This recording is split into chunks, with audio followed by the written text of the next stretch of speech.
حمد و ثنا اور اللہ رب العزت کے پیارے محبوب کریم رؤوف الرحیم صلی اللہ علیہ وسلم کی ذات اقدس پر ان گنت اور لا تعداد مرتبہ ہدیہ درود و سلام کے بعد سامعین محترم، یہ مبارک محفل اور یہ نورانی تقریب سعید گرامی مرتبت جناب منظور حسین صاحب نے بڑی عقیدت، محبت اور احترام کے ساتھ اہل بیت اطہار، شہدائے کربلا رضوان اللہ تعالی علیہم اجمعین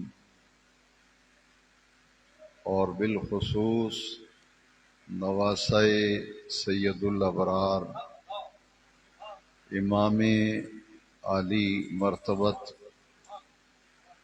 حضرت سیدنا امام حسین رضی اللہ تعالیٰ عنہ کی مقدس اور مبارک بارگاہ میں محبتوں، عقیدتوں کا خراج پیش کرنے کے لیے منعقد کی ہے۔ میری دعا ہے کہ اللہ رب العزت بانیان محفل کو، منتظمین محفل کو اس مبارک عمل کی جزائے خیر عطا فرمائے اور آپ تمام عاشقان رسول، محبان صحابہ و اہل بیت اس مبارک محفل میں ان پاک ہستیوں، ان مبارک شخصیات کا، ذوات مقدسہ کا ذکر سننے کے لیے جمع ہوئے ہیں۔ اللہ تبارک و تعالی تمام آنے والوں کو برکات دارین عطا فرمائے اور اس محفل کے فیض و برکات سے اللہ سبحانہ و تعالی سب کو فیض یاب فرمائے۔ 10 محرم الحرام کو سن 61 ہجری میں ملک عراق کے شہر کوفہ کے بالکل قریب میدان کربلا میں ایک ایسا سانحہ پیش آیا جسے واقعہ کربلا کے نام سے ہر مسلمان جانتا اور پہچانتا ہے۔ یہ واقعہ کربلا، حادثہ کربلا، سانحہ کربلا، یہ 2 فلسفوں کی جنگ تھی اور 2 فکریں تھیں جن کا آپس میں ٹکراؤ ہوا۔ یہ 2 نظریات کی جنگ تھی، ایک طرف حسینیت تھی اور دوسری طرف یزیدیت تھی۔ یہ حق اور باطل کا معرکہ تھا۔ حق جو ہے وہ حسینیت کے شکل میں میدان کربلا میں نمودار ہوا اور باطل جو ہے اس نے یزیدیت کا روپ دھار لیا۔ یہ حق اور باطل کا، سچ اور جھوٹ کا معرکہ تھا جس میں میرے نبی کریم علیہ السلام کے خاندان، حضور کے مبارک خانوادے اہل بیت اطہار نے حق کی سربلندی کے لیے، اعلائے کلمت الحق کے لیے، دین کی بقا، دین کی سلامتی اور دین کے استحکام کے لیے عدیم المثال لازوال قربانیاں پیش کی۔ آپ نے سیدنا امام حسین رضی اللہ تعالیٰ عنہ اور آپ کے عظیم رفقا نے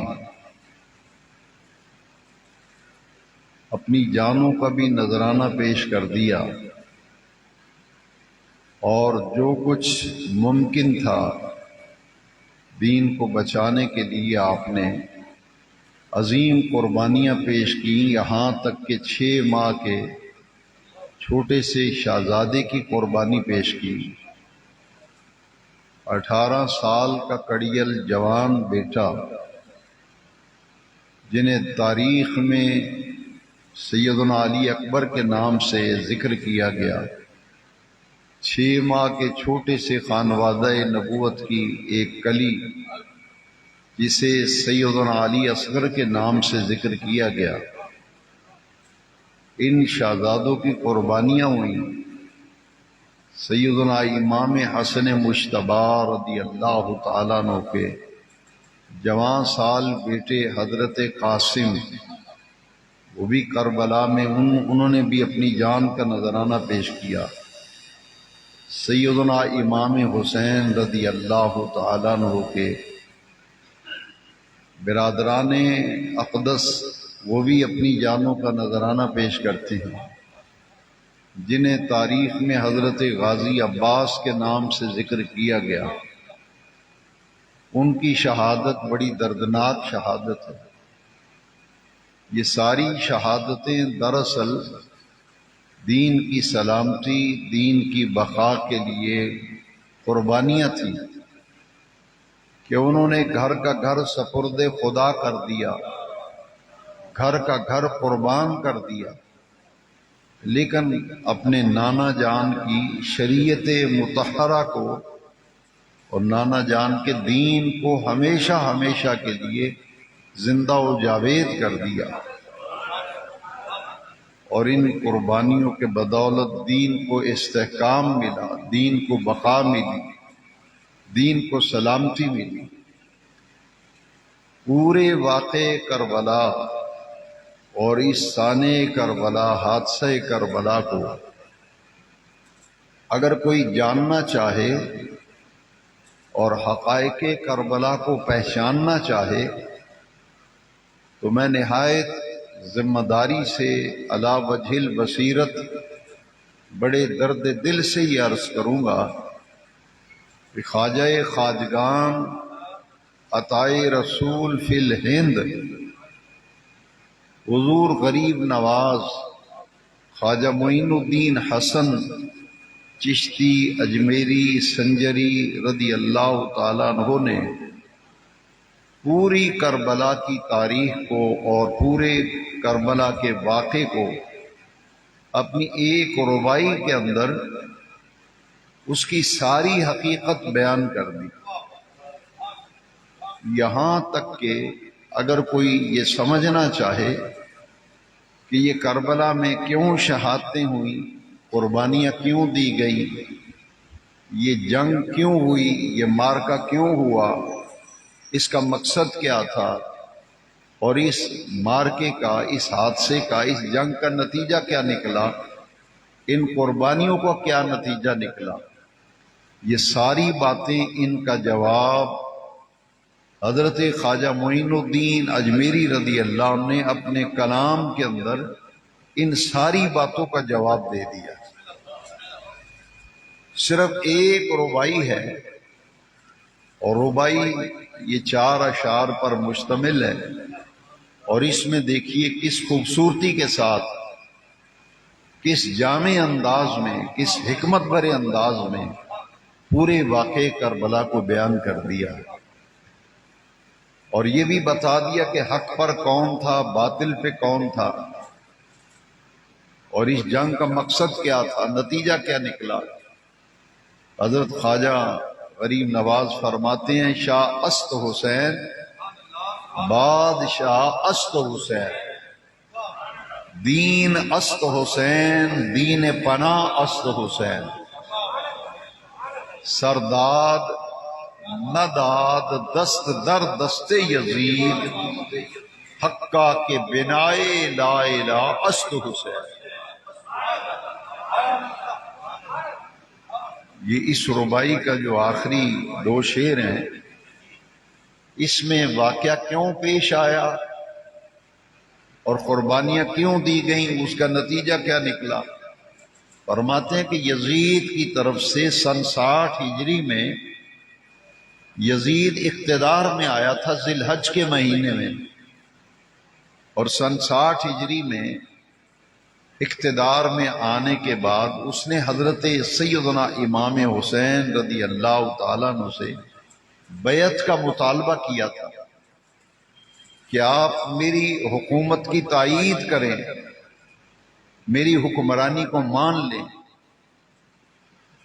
اور اس زمانے میں بیعت ایسے تھی جیسے اس دور میں ووٹ کا نظام ہے کہ آپ ووٹ دیتے ہیں اور حکمران منتخب کرتے ہیں۔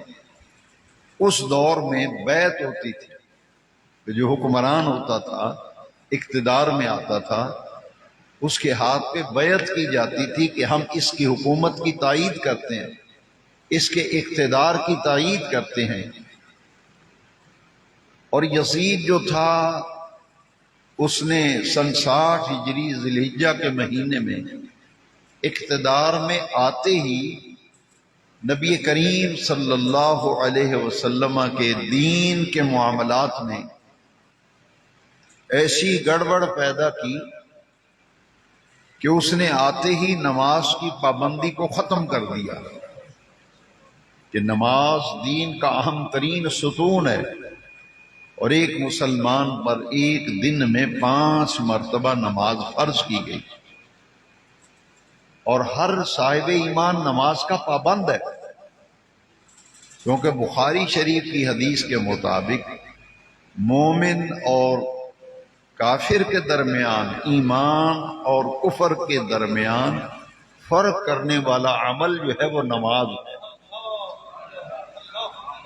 تو یزید نے اقتدار میں آتے ہی نماز کی پابندی اٹھا لی اور پابندی نماز کی ختم کر دی۔ پھر اس کے دور میں اقتدار میں آتے ہی ناچ گانے کو رواج دیا گیا، رقص اور سرود کی محفلیں عام ہو گئی، جوا اس کے زمانے میں عام تھا، اور شراب کے اڈے بن چکے تھے، شراب نوشی عام ہو گئی، بدی اور برائی کا رواج ہو گیا۔ معاشرے کے اندر جس طرف نظر دوڑاتے تھے تو فسق و فجور کا دورہ تھا، یہاں تک کہ زنا عام ہو گیا، شراب نوشی عام ہو گئی، نماز کی پابندی ختم ہو گئی، اور جو شریعت کی حدیں ہیں، حدود اللہ ہیں، انہیں یزید نے پامال کرنا شروع کر دیا۔ تو اقتدار میں آتے ہی یزید کی حکمرانی اور اس کی حکومت کے انداز اور تیور دیکھ کر یہ معلوم ہوتا تھا کہ یہ ایک ظالم، جابر اور آمر اور فاسق اور فاجر حکمران کے طور پر سامنے آ رہا۔ لہذا یہ کیسے ممکن تھا کہ حضور نبی کریم علیہ السلام جو دین حق لے کر آئے تھے، ان الدین عند اللہ الاسلام، اور وہ ریاست جو نبی کریم علیہ السلام نے مدینہ منورہ میں قائم کی تھی، جس ریاست کا نام ریاست مدینہ منورہ تھا، اور یہ خلافت علی منہاج نبوت، یہ دور خلافت راشدہ، اور آپ سب جانتے ہیں کہ پہلے خلیفہ راشد حضرت سیدنا ابو بکر صدیق ہیں رضی اللہ، دوسرے خلیفہ راشد حضرت عمر فاروق اعظم ہے رضی اللہ، تیسرے خلیفہ راشد حضرت عثمان غنی ذی النورین ہے رضی اللہ، چوتھے خلیفہ راشد مولا علی کرم اللہ تعالی وجہ الکریم ہے، پانچویں خلیفہ راشد حضرت امام حسن مجتبیٰ ہیں، اور نبی کریم علیہ السلام نے فرمایا کہ میرے بعد خلافت 30 برس رہے گی، 30 برس میرے بعد خلافت رہے گی، اس کے بعد ملوکیت آ جائے گی، یعنی ملوکیت کہتے ہیں بادشاہت کو۔ تو خلافت تو حضرت امام حسن مجتبیٰ پہ اختتام کو پہنچ گئی، تکمیل پذیر ہو گئی۔ نبی کریم علیہ السلام کی حدیث کے مطابق خلافت تو 30 سال ہے، اس کے بعد ملوکیت آ گئی۔ لہذا سن 60 ہجری میں یزید اقتدار میں آیا، اور اقتدار کا وہ تخت، مسند اقتدار جسے کہتے ہیں، اس پہ بیٹھنے والے کون تھے؟ حضرت ابو بکر صدیق۔ مسند خلافت پر بیٹھنے والے کون تھے؟ حضرت عمر فاروق اعظم، حضرت عثمان غنی، حضرت سیدنا مولا علی کرم اللہ تعالی وجہ، امام حسن مجتبیٰ۔ اس اقتدار کی مسند پر جو خلافت راشدہ تھی اور خلافت علی منہاج نبوت تھی، اس مسند پر آ کر یزید جیسا ظالم، فاجر، فاسق، آمر حکمران مسلط ہو گیا۔ تو یہ کیسے ممکن تھا کہ امام حسین جیسی پاکیزہ شخصیت، جو رسول اللہ صلی اللہ علیہ وسلم کے کندھوں پہ کھیلنے والے تھے، سیدنا امام حسین آغوش رسالت میں پرورش پانے والے تھے، اور جس گھرانے میں امام حسین نے پرورش پائی تھی، کون اس گھرانے سے واقف نہیں؟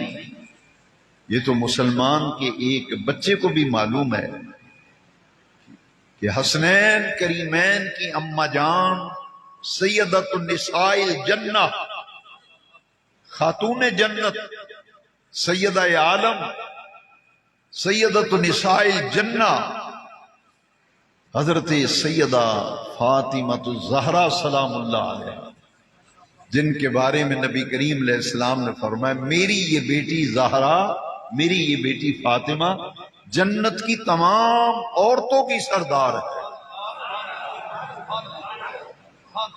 اور سیدنا امام حسن، سیدنا امام حسین رضی اللہ تعالیٰ عنہما، ان کے والد ماجد دیکھیے ذرا، آپ کے والد ماجد کا نام کون نہیں جانتا؟ سیدنا علی المرتضیٰ کرم اللہ تعالی۔ یہ مولا علی وہ ہیں جن کے متعلق نبی کریم علیہ السلام نے غدیر خم کے موقع پر سیدنا علی کا ہاتھ پکڑ کر حضور نے فضا میں بلند کیا۔ نبی کریم علیہ السلام نے فرمایا من کنت مولاہ فہذا علی مولاہ، فرمایا جس کا میں مولا اس کا علی مولا۔ یہ حسنین کریمین کے ابا جان اسد اللہ الغالب سیدنا علی وہ ہستی ہیں، وہ شخصیت ہیں جن کے متعلق نبی کریم علیہ السلام نے فرمایا اے علی انت اخی فی الدنیا والآخرہ، اے علی تو دنیا میں بھی میرا بھائی ہے، آخرت میں بھی میرا بھائی ہے۔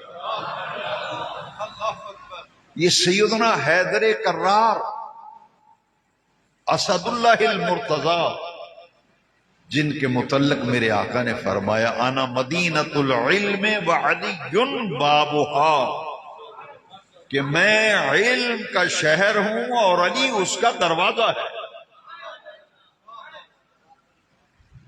میں یہ بتانا چاہتا ہوں کہ واقع کربلا میں، حادثہ کربلا میں جو نمایاں شخصیت باطل کے خلاف ڈٹ گئی تھی اور دین کو بچانے کے لیے، دین کے استحکام، سلامتی اور بقا کے لیے جس شخصیت نے قربانیاں دیں، اس شخصیت کا ذاتی پس منظر، آپ کے شخصی فضائل اور مناقب یہ جاننا اس دور میں ہر نوجوان کے لیے، ہر بزرگ کے لیے، ہر بچے کے لیے ضروری ہے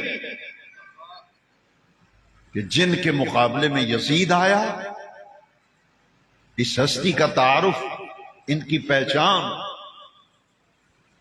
یہ گھرانہ بڑا عظیم ہے، یہ گھرانہ بڑا عظیم ہے، یہ گھرانہ بڑا برکتوں والا ہے کہ جس کی آغوش میں حسین نے پرورش پائی۔ ان کے نانا سید الانبیاء ہیں، سید المرسلین ہیں۔ حسنین کریمین کے نانا جان 1.25 نبیوں کے امام ہیں، 313 رسولوں کے تاجدار ہیں، اور ان کے والد مولا علی تمام ولیوں کے سردار اور تمام ولیوں کے امام ہیں،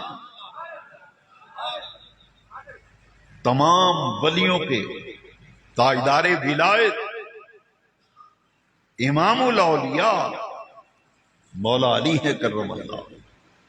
تو رسول اللہ کی آغوش میں کھیلتے تھے امام حسن امام حسین، حضور کے کندھوں پہ کھیلا کرتے تھے۔ یہ پیدا ہوئے، حسن پاک پیدا ہوئے، حسین پاک پیدا ہوئے۔ کسی کو گڑتی دادا دیتا ہے، کسی کو گڑتی نانا دیتا ہے، کسی کو گڑتی چچا دیتا ہے، ماموں دیتا ہے۔ اور آپ جانتے ہیں کہ حسنین کریمین جب پیدا ہوئے تو نبی کریم صلی اللہ علیہ وسلم نے اپنے لعاب دہن کی گھٹی انہیں عطا فرمائی۔ بچہ پیدا ہو، کسی کے کان میں اذان مسجد کا امام پڑھتا ہے، کسی بچے کے کان میں امام حافظ قرآن پڑھتا ہے، کسی بچے کے کان میں اذان اس کے پیر صاحب پڑھتے ہیں، بزرگ پڑھتے ہیں۔ جانتے ہو کہ حسنین کریمین پیدا ہوئے، گڑتی بھی آمنہ کے لال نے دی، اور ان کے کان میں اذان بھی میرے نبی کریم علیہ السلام نے دی۔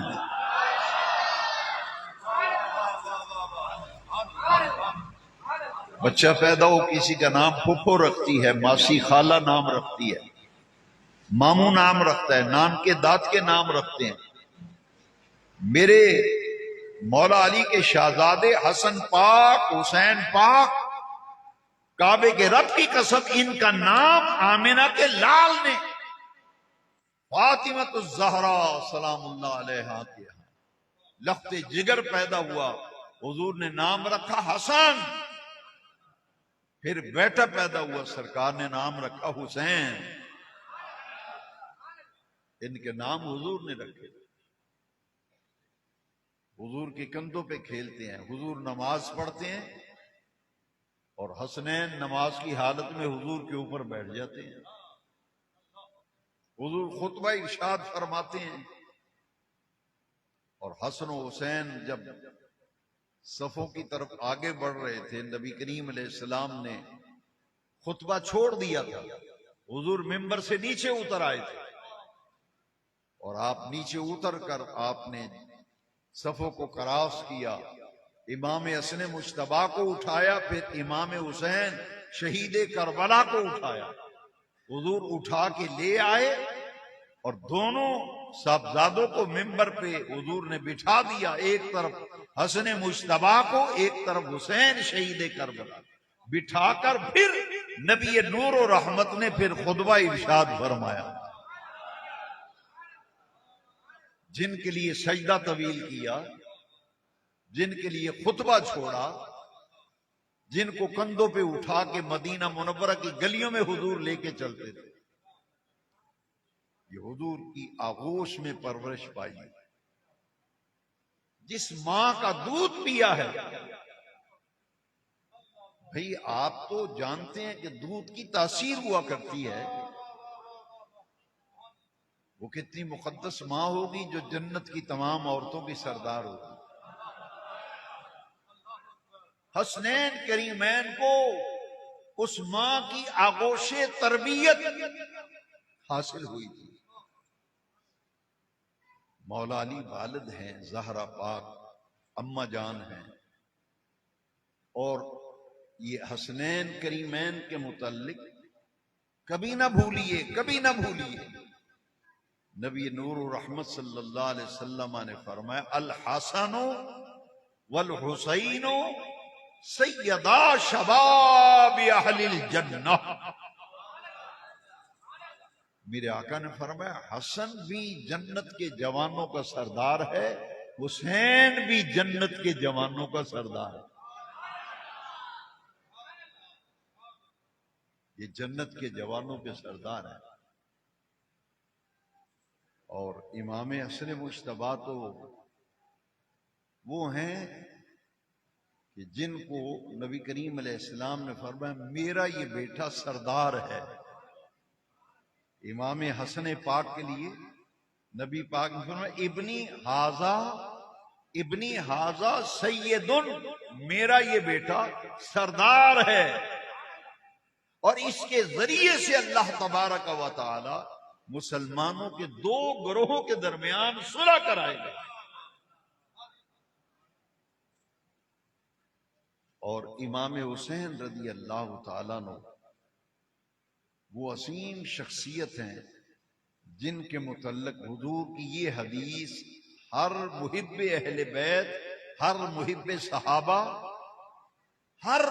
صحابہ و اہل بیت کو یہ ساری احادیث اپنے دل پر لکھ لینی چاہیے کہ سیدنا حسین وہ عظیم المرتبت شخصیت اور ہستی ہیں، ذات اقدس ہیں، جن کے متعلق حضور نے فرمایا حسین منی وانا من حسین، حسین منی وانا من حسین، فرمایا حسین مجھ سے ہے میں حسین سے ہوں،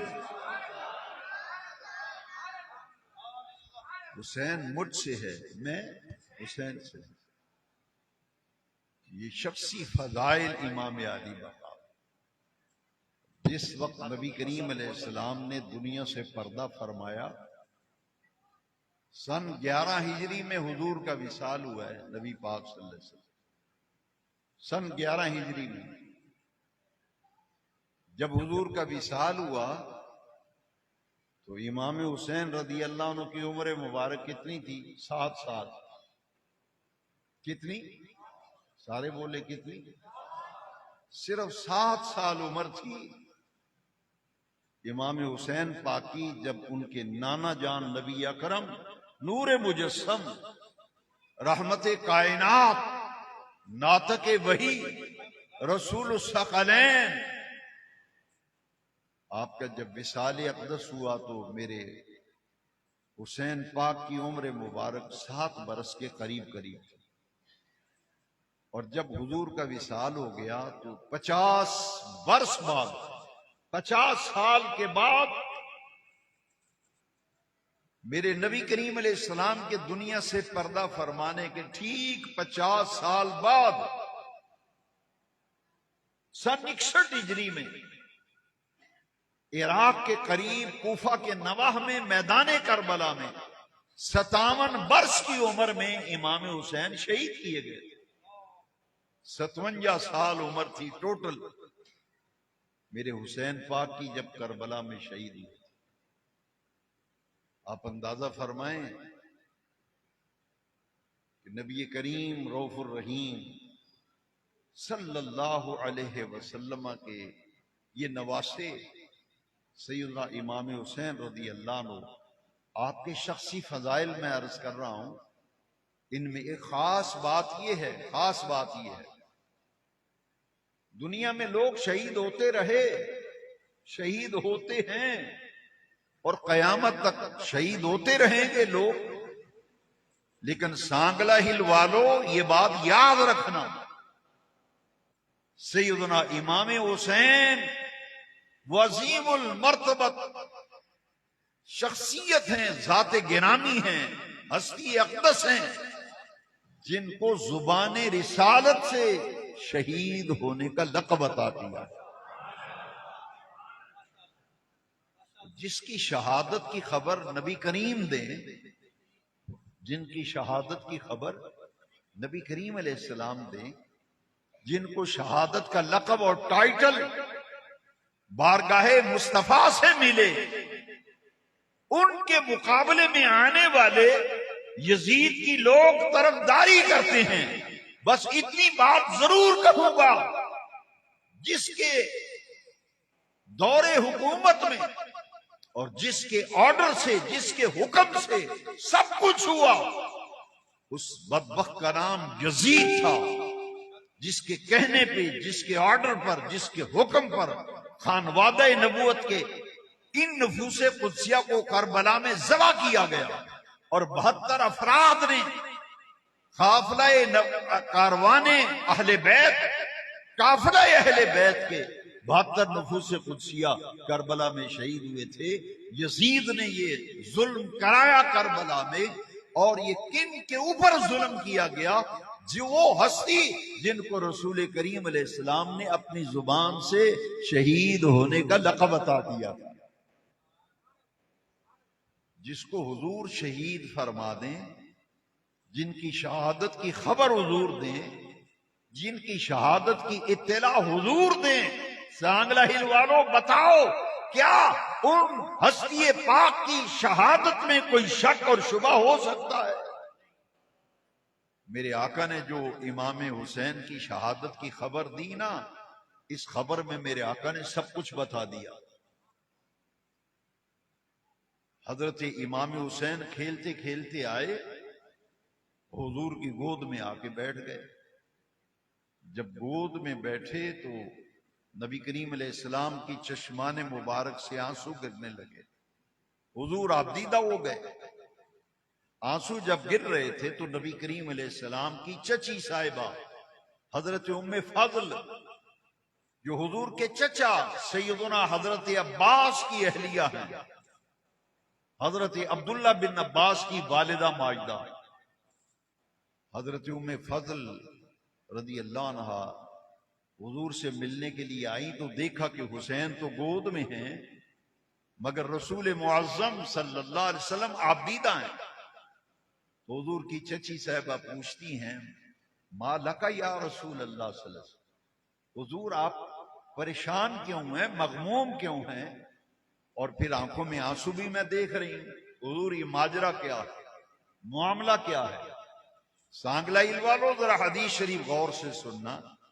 اس ہستی کے مقابلے میں لوگ یزید کو لے کے آ رہے ہیں، یزید کی طرف داری کر رہے ہیں، جن کی شہادت کی اطلاع بھی نبی نور و رحمت دے رہے ہیں، جن کی شہادت کی خبریں حضور دے رہے ہیں، اور بتا رہے ہیں دنیا والوں میرا حسین شہید کیا جائے گا، اس کی شہادت مبنی پر حق ہوگی، اور جو اس پر ظلم کرنے والے ہیں، شہید کرنے والے ہیں، وہ باطل ہوگی۔ اس حدیث نے تو سب کچھ بتا دیا، اس حدیث نے سب کچھ بتا دیا۔ سرکار نے فرمایا ام فضل اتانی جبرائیل۔ یہ حدیث شریف ذرا غور سے سنیں، بہت سے سوالات جو آپ کے ذہنوں میں پیدا ہوتے ہیں اور بہت سے سوال جو لوگ کرتے ہیں، ان سب کا جواب اس حدیث میں آ رہا ہے۔ نبی کریم علیہ السلام نے فرمایا اتانی جبرائیل، چچی صاحبہ میرے پاس ابھی جبریل آئے ہیں، ابھی جبریل آئے ہیں۔ اتانی جبرائیل فاخبرنی ان امتی ستقتل ابنی ھذا۔ حضور نے فرمایا چچی جان ابھی جبریل آئے ہیں اور مجھے اللہ کا پیغام دے کے گئے ہیں، میری امت میرے اس بیٹے کو شہید کر دے گی، میری امت میرے اس بیٹے کو شہید کر دے گی۔ یہ خبر دینے والا کون ہے؟ خبر لے کے آنے والا کون ہے؟ جبریل۔ اور یہ پیغام دیا کس نے ہے؟ عرش والے رب نے، عرش والے رب۔ میدان کربلا میں امام حسین کی شہادت کی خبر لے کر آنے والے جبریل ہیں، اور جبریل اپنی مرضی سے آتے ہیں یا اللہ کے حکم سے آتے ہیں؟ بتائیے، اللہ کے حکم سے آتے ہیں کہ نہیں؟ تو پھر سانگلہ ہل والوں کہنا پڑے گا حسین انتخاب ہے رب ذوالجلال کا۔ حسین انتخاب ہے رب ذوالجلال کا. اللہ کریم نے دین کی بقا، سلامتی اور احیاء دین کے لیے جس شخصیت کا انتخاب کیا، کون قربانی دے گا؟ انتخاب کس نے کیا؟ عرش والے رب نے کیا. انتخاب عرش والے رب نے کیا. لہذا کربلا میں امام علی مرتبت امام عرش مقام کی جو شہادت ہے، یہ انتخاب رب ذوالجلال کا. اسی لیے جبریل اللہ کا پیغام لے کے آئے، میری امت میرے اس بیٹے کو شہید کر دے. یہاں ایک بات میں پوری توجہ چاہتا ہوں آپ کو. مجھے احساس ہے شدت کی گرمی ہے، حبس ہے، لیکن میں چاہتا ہوں کہ یہ بات اچھی طرح سے ہم یہ سمجھ لیں. اگر ان باتوں میں ہم غور نہ کریں، شور ڈال کے میں چلا جاؤں، آپ کو پتہ ہی نہ چلے کیا کہا ہے کیا نہیں. ادھر ادھر کی بات تو میں کرتا نہیں، جو لوگ مجھے سنتے رہتے ہیں، لیکن آپ پسند کرتے ہیں ادھر ادھر کی بات. سیدھی بات قرآن حدیث کی جائے تو وہ لوگ پسند ہی نہیں کرتے. ادھر ادھر کی باتیں کریں، لوگ بڑے خوش ہوتے ہیں، نعرے لگاتے ہیں، لیکن میرا یہ طریقہ ہی نہیں. میں تو عرصہ دراز سے اس مسجد میں آ رہا ہوں، مجھے اب تو یہ یاد ہی نہیں کتنی 100 مرتبہ آیا ہوں.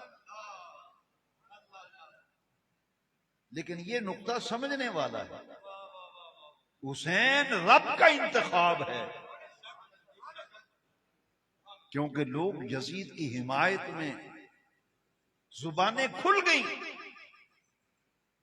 وہ میرے حسین پاک کی مخالفت میں زبانیں کھل رہی ہیں، یزید کی حمایت کی جا رہی ہے. اس لیے ضروری ہے کہ اپنا عقیدہ اور اپنا ایمان بچاؤ. کہیں ایسا نہ ہو کہ قبر میں جاتے ہی جوتے پڑے اور قبر میں جاتی پکڑے جائیں اور کہا جائے کہ تم نے رسول اللہ کے شہزادوں کے مقابلے میں یزید کی طرفداری کی تھی.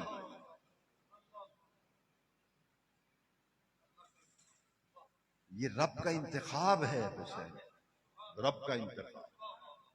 صرف جبریل خبر لے کے نہیں آئے، جبریل صرف خبر لے کے نہیں آئے. جبریل نے کہا یا رسول اللہ اگر فرمائیں تو جہاں حسین شہید ہوں گے اس میدان کی میں مٹی نہ لا کے دوں آپ کو،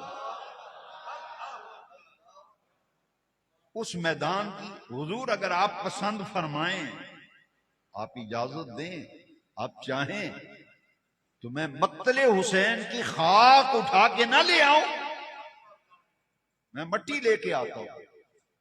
حضور نے اجازت دی نا، تو جبریل جہاں میرے حسین پاک شہید ہوئے نا، میدان کربلا، جس جگہ پہ حسین پاک نے شہید ہونا تھا، شہادت سے قبل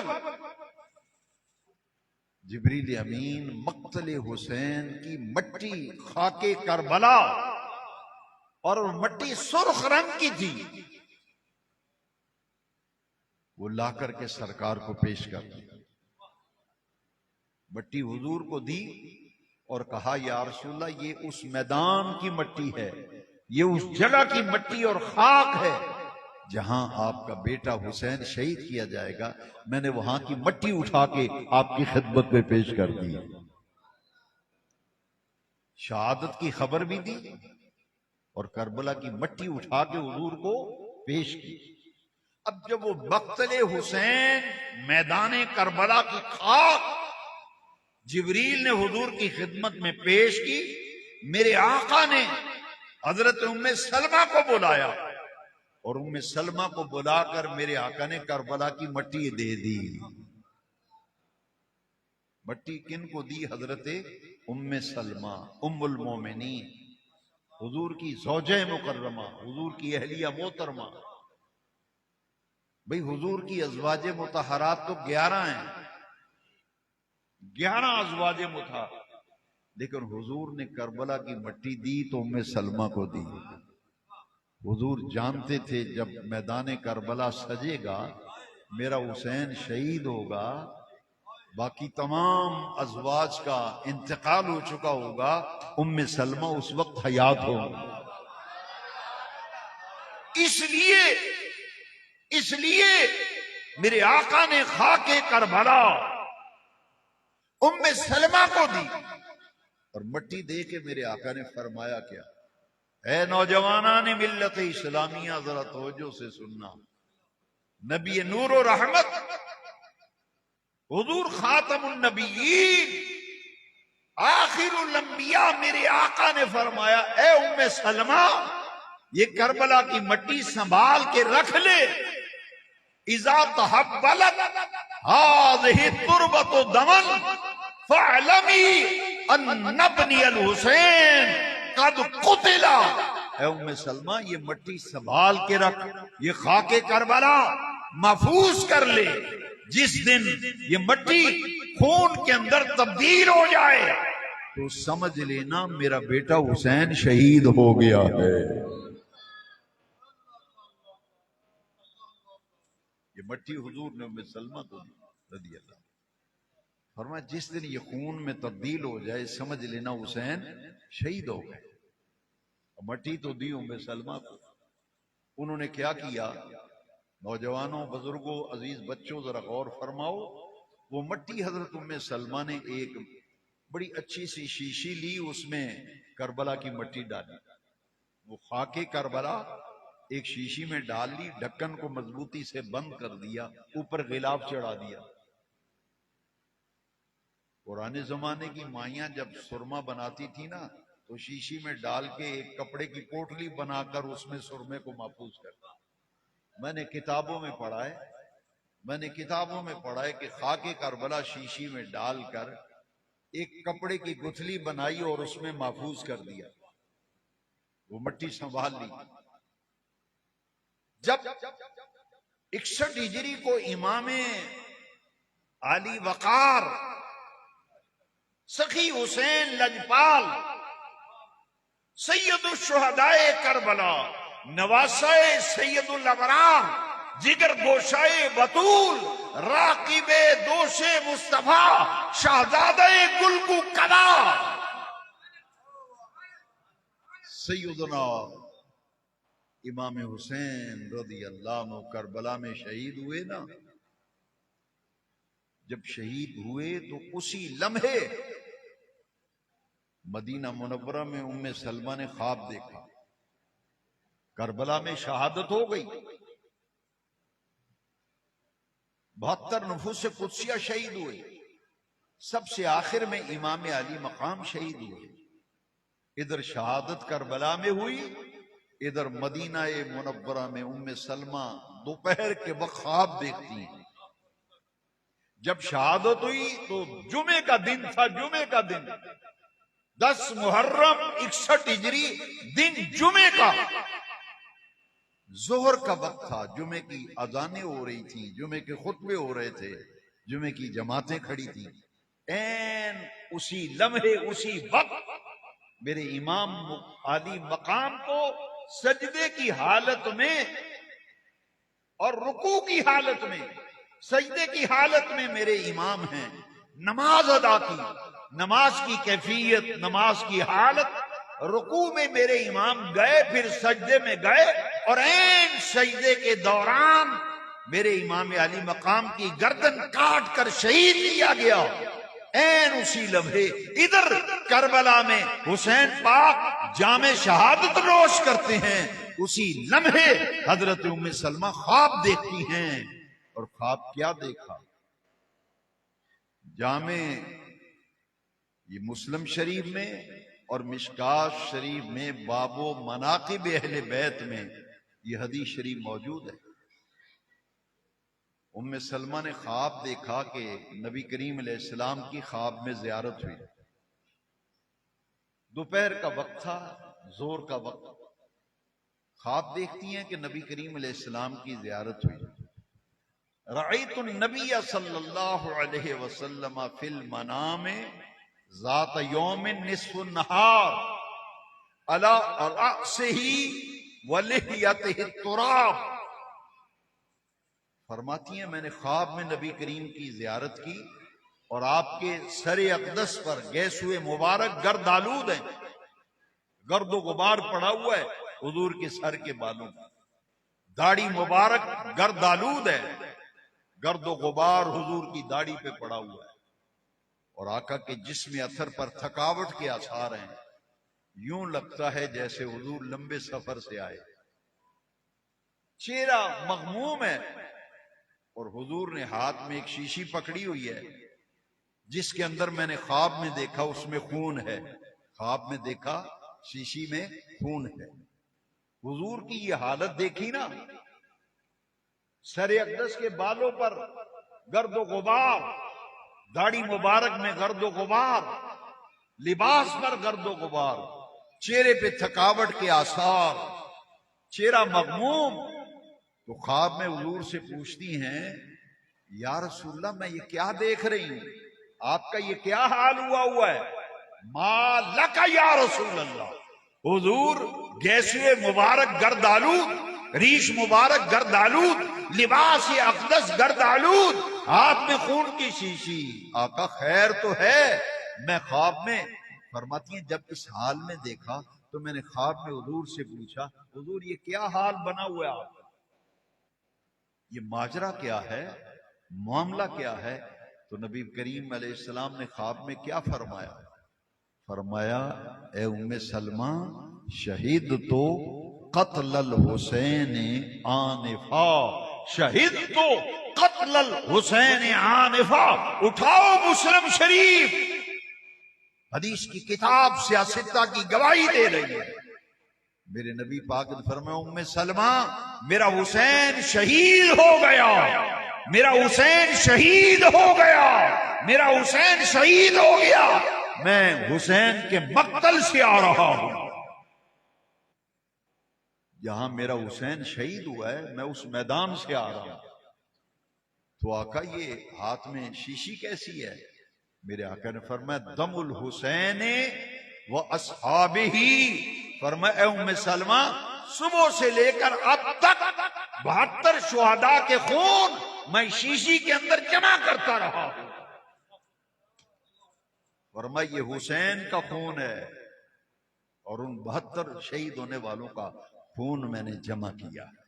فرماتی ہیں میں نے خواب میں اتنی بات سرکار سے سنی، میری آنکھ کھل گئی، جب آنکھ کھلی نا تو فرماتی ہیں میں نے وہ جا کے مٹی والی شیشی نکالی، غلاف نکالا کہ سرکار نے فرمایا تھا نبی کریم علیہ السلام اذا تحبلت هذه التربة دما فاعلمی ان ابنی الحسین قد قتل، کہ جب مٹی خون بن جائے سمجھ لینا حسین شہید ہو گئے۔ فرماتی ہیں خواب سے بیدار ہو کر میں نے پہلا کام یہ کیا کہ وہ خاک کربلا والی شیشی اٹھائی اور اٹھا کر کھول کے دیکھا، غلاف ہٹایا تو فرماتی ہیں میں نے دیکھا کہ وہ ساری کی ساری مٹی خون میں تبدیل ہو چکی تھی،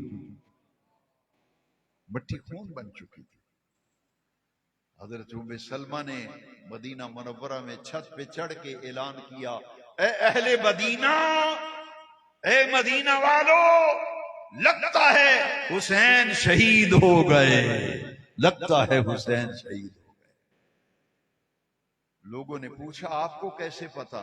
فرمایا حضور نے جو مجھے مٹی دی تھی نا اور فرمایا تھا جس دن یہ مٹی خون بن گئی سمجھ لینا حسین شہید ہو گئے ہیں، اب میں نے دیکھا ہے مٹی خون کے اندر تبدیل ہو چکی ہے۔ میرے سیدنا امام حسین کی شہادت اور کربلا کے واقعے کو اور شہادت حسین کو میں نے احادیث کی روشنی میں بیان کیا ہے۔ شہادت کربلا کے بارے میں جتنی حدیثیں ہیں میں نے ان کا خلاصہ آپ کی خدمت میں پیش کر دیا۔ اب شہادت حسین کو جب بھی سمجھیں تو یا تو اللہ کے قرآن کی روشنی میں سمجھیں یا پھر حدیث کی روشنی میں سمجھیں۔ زندگی میں کبھی بندہ گمراہ نہیں ہوتا۔ قرآن اعلان کر رہا ہے کہ جو اللہ کے راستے میں قتل کیے جائیں انہیں مردہ نہ کہو بل احیاء، وہ تو زندہ ہیں۔ شہید زندہ ہوتا ہے کیونکہ سورہ بقرہ میں بے نیاز رب قرآن میں فرما رہا ہے وَلَا تَقُولُوا لِمَن يُقْتَلُ فِي سَبِيلِ اللَّهِ أَمْوَاتٌ، جو اللہ کے راستے میں قتل کیے جائیں ان کو مردہ نہ کہو، بل احیاء، وہ زندہ ہیں، وَلَٰكِن لَا تَشْعُرُونَ، لیکن تمہیں تو ان کی زندگی کا شعور نہیں ہے۔ سورہ بقرہ میں شہید کو مردہ کہنے سے روکا، منع کیا، اور قرآن مجید کی دوسرے مقام پر سورہ الانفال میں دوسرے مقام پر رب ذوالجلال نے فرمایا جو میرے راستے میں قتل کیے جائیں انہیں مردہ گمان بھی نہ کرو، انہیں مردہ خیال بھی نہ کرو۔ سورہ بقرہ میں مردہ کہنے سے روکا، مردہ مت کہو جو اللہ کے راستے میں قتل ہو جائیں، مارے جائیں۔ سورہ الانفال میں فرمایا جو اللہ کے راستے میں قتل ہو جائیں انہیں مردہ سوچو بھی نہ، گمان نہ کرو، خیال نہ کرو، تصور نہ کرو، بل احیاء، شہید تو زندہ ہے، عند ربہم یرزقون، شہید تو اپنے رب کے پاس رزق حاصل کر رہا ہے۔ اس آیت میں اللہ کے راستے میں شہید ہونے والے، قتل ہونے والے، قرآن میں انہیں قتیل فی سبیل اللہ کہا گیا ہے۔ کیا کہا گیا ہے؟ قتیل فی سبیل اللہ۔ قتیل فی سبیل اللہ کا معنی ہے اللہ کے راستے میں جو قتل ہو جائے، گردن کٹ جائے، شہید ہو جائے، اسے کہتے ہیں قرآن کی اصطلاح میں قتیل فی سبیل اللہ۔ تو اس کے لیے شہید کا لفظ کیوں بولتے ہیں؟ قرآن میں تو اس کے لیے قتل کا لفظ ہے، اللہ کے راستے میں جو قتل ہو جائے انہیں مردہ نہ کو، وہ زندہ ہے۔ سانگلہ ان والوں غور سے سنا، انہیں شہید کیوں کہتے ہیں؟ یہ میرے نبی پاک نے بتایا کہ جو اللہ کے راستے میں قتل ہو جائے اسے شہید کہتے ہیں، اسے، یہ بخاری شریف کی حدیث ہے، یہ باتیں یاد کیا کرو، سیکھا کرو۔ قرآن میں اس کے لیے قتیل کا لفظ آیا، قتیل فی سبیل اللہ، یعنی من یقتل فی سبیل اللہ اموات، جو اللہ کے راستے میں قتل ہو جائے۔ تو ہم شہید کیوں کہتے ہیں؟ شہید اس لیے کہتے ہیں، بخاری شریف میں حدیث شریف ہے، نبی کریم نے فرمایا من قتل فی سبیل اللہ فہو شہید، جو اللہ کے راستے میں قتل ہو جائے وہ شہید ہوتا ہے، جو اللہ کے راستے میں قتل ہو جائے وہ شہید ہوتا ہے۔ لہذا اس شہید کا کیا کہنا جس کو زبان رسالت سے شہید کہا گیا۔ ایک حدیث شریف اور سنا کر میں اپنی بات ختم کرتا ہوں۔ دیکھیے یہ دور بڑا عجیب آ گیا، انٹرنیٹ پہ ایسی ایسی خرافات ہیں کہ آدمی کے ایمان جانے کا خطرہ ہے۔ کسی کلپ کو سن کر، کسی کی تقریر سن کر، خدا نخواستہ ان ہستیوں کے بارے میں دل میں ذرا سا بھی میل آ گیا نا تو سمجھ لینا پھر ایمان سے ہاتھ دھو بیٹھیں گے۔ ایک طرف قرآن ان کی شان بیان کر رہا ہے، حدیثیں بھری پڑی ہیں ان ہستیوں کی شان میں، قرآن میں ان کے بارے میں آیت کریمہ نہیں آئی انما یرید اللہ لیذہب عنکم الرجس اہل البیت ویطہرکم تطہیرا۔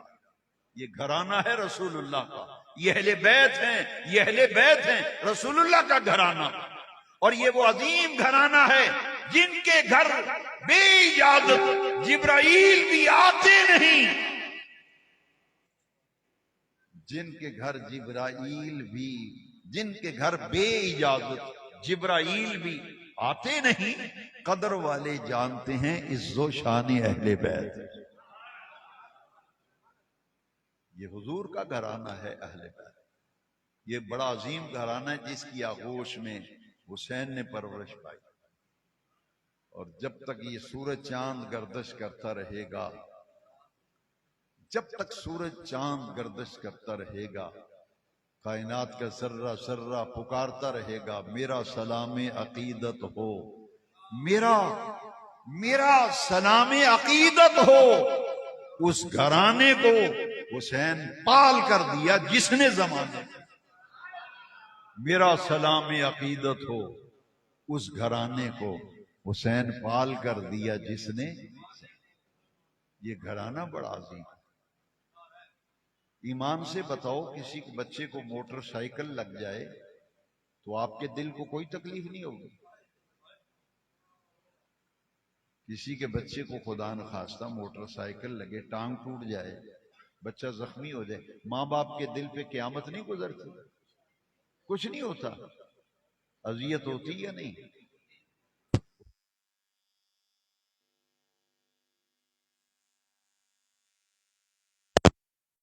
زہرا پاک کو کوئی تکلیف نہیں ہوئی، مولا علی کو کوئی تکلیف نہیں ہوئی۔ اسی لیے بے نیاز رب نے قرآن میں فرمایا ان الذین یعظون اللہ ورسولہ لعنہم اللہ فی الدنیا والآخرہ، جس نے اللہ کو اذیت دی، اللہ کے رسول کو اذیت دی، دنیا میں بھی ان پر اللہ کی لعنت ہے، آخرت میں بھی ان پہ اللہ کی لعنت ہے۔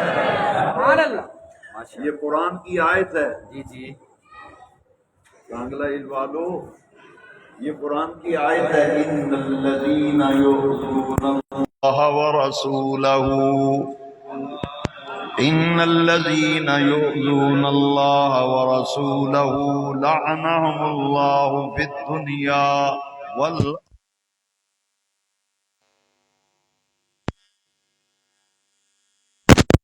جس نے اللہ رسول کو اذیت دی، دکھ دیا، دنیا پر بھی، دنیا میں بھی اس پر اللہ کی لعنت ہے اور آخرت میں بھی اس پر اللہ کی لعنت ہے۔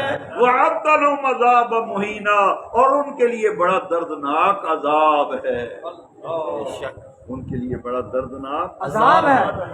اللہ تعالیٰ اہل بیت اطہار کی بارگاہ میں ہماری حاضری قبول فرمائے، اور ہمارے محترم جناب منظور حسین صاحب نے، ان کے اہل خانہ نے جس محبت پیار سے نبی پاک کے اہل بیت، حسن پاک، حسین پاک، زہرا پاک، علی پاک کے ذکر کی، ذکر کربلا کی یہ محفل سجائی، اللہ قبول فرما کر تمام اہل خانہ کو جزائے خیر عطا فرمائے۔ ان پاک ہستیوں کے ذکر کی برکت سے اللہ ان کے لیے آسانیاں فرما، رزق روزی میں، کاروبار میں، تمام معاملات میں نصرت و دستگیری فرما۔